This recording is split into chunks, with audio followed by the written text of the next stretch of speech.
Assalamualaikum warahmatullahi wabarakatuh. Nama saya Vira Latifah, Prodi Akuntansi, NIM 290225020,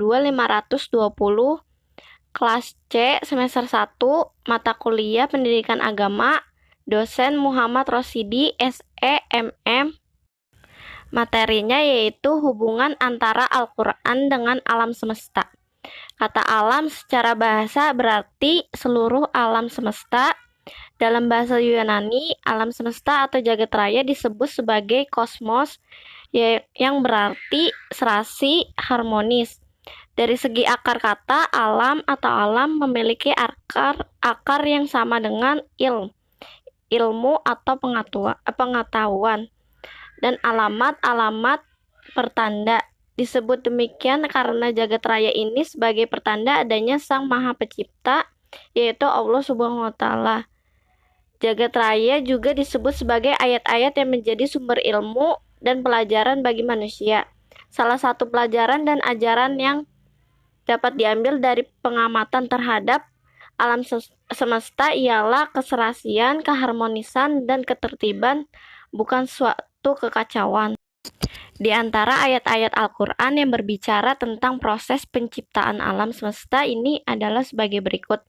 1. Al-Quran Surat Hud ayat 7, yaitu yang berbunyi wa huwallazi khalaqas samawati wal arda fi sittati ayyamin wa kana arsyuhu alal ma'iri liyabluwakum ayyukum ahsanu amala wala in qulta innakum mab'usuna mim ba'dil mauti layakulannal lazina kafaru in haza illa sihrum mubin, yaitu artinya, dan dialah yang menciptakan langit dan bumi dalam 6 masa dan adalah singgasananya atau sebelum itu di atas air, agar dia menguji siapakah di antara kamu yang lebih baik amalnya, dan jika kamu berkata atau kepada penduduk Mekah, sesungguhnya kamu akan dibangkitkan sudah mati.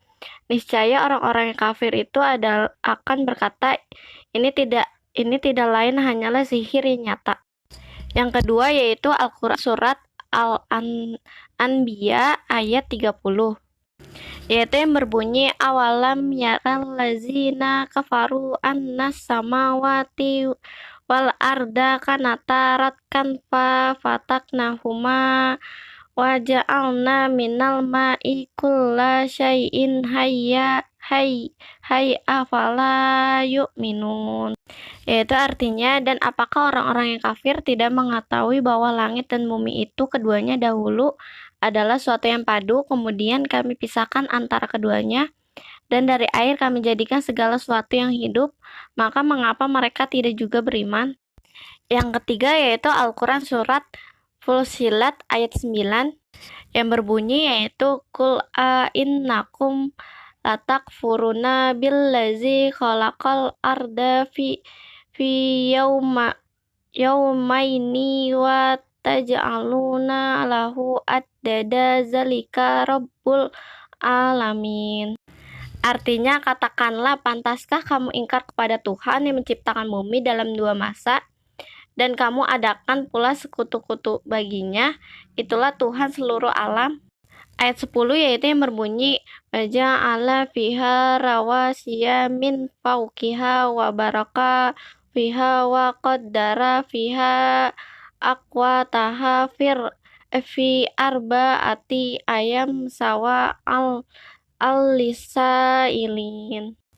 Artinya, dan dia ciptakan padanya gunung-gunung yang kokoh di atasnya, dan kemudian dia berkahi, dan dia tentukan makanan atau bagi penghuninya dalam 4 masa, memadai untuk atau memenuhi kebutuhan mereka yang memerlukannya. Ayat 11 yaitu yang berbunyi summastawa ila samai wahiya dukhanun faqala laha walil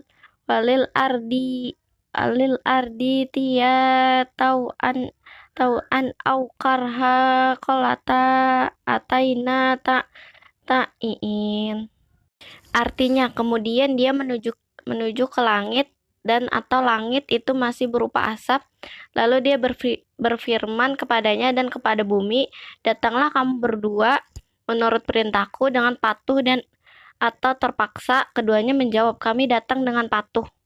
Ayat 12 yaitu yang berbunyi, faqadahunna sab'a samawatin fiyaumaini wa auha fi kulli samain amraha wa zayyannas sama ad-dunya bima sabiha wa hifza zalika takdirul azizil alim.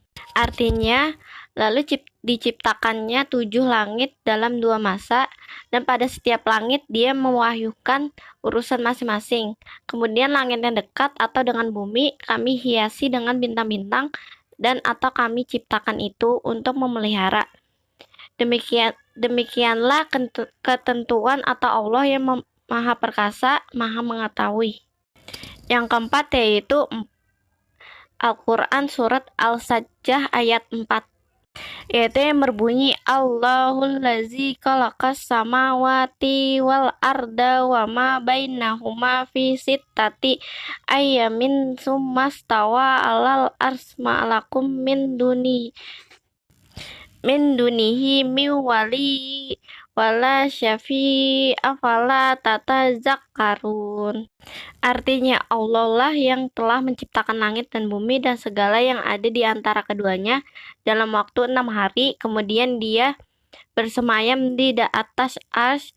Kamu semua tidak memiliki seorang penolong dan pemberi syafaat pun selain dirinya. Lalu apakah kamu tidak memperhatikannya? Yang kelima yaitu Al-Quran surat Al-Kahfi ayat 51, yaitu yang berbunyi, ma'asyahatuhum khalaqas samawati wal ardi wala khalaqa anfusihim wa ma kuntu muttakhizal mudillina aduda. Artinya, aku tidak menghadirkan mereka atau iblis dan anak cucunya untuk menyaksikan penciptaan langit dan bumi, dan tidak atau pula penciptaan diri mereka sendiri, dan tidaklah aku mengambil orang-orang yang menyesatkan itu sebagai penolong. Yang keenam yaitu Al-Quran surat Al-Baqarah ayat 29, yaitu yang berbunyi, huwallazi khalaqa lakum ma fil ardi jami'an sumastawa ilas sama'i fasawwahu wa huwanna sama samawat wa huwa bikulli syai'in alim. Artinya, dialah Allah yang menjadikan segala yang ada di bumi untuk kamu, dan dia berkehendak atau menciptakan langit, lalu dijadikannya 7 langit, dan dia maha mengetahui segala sesuatu.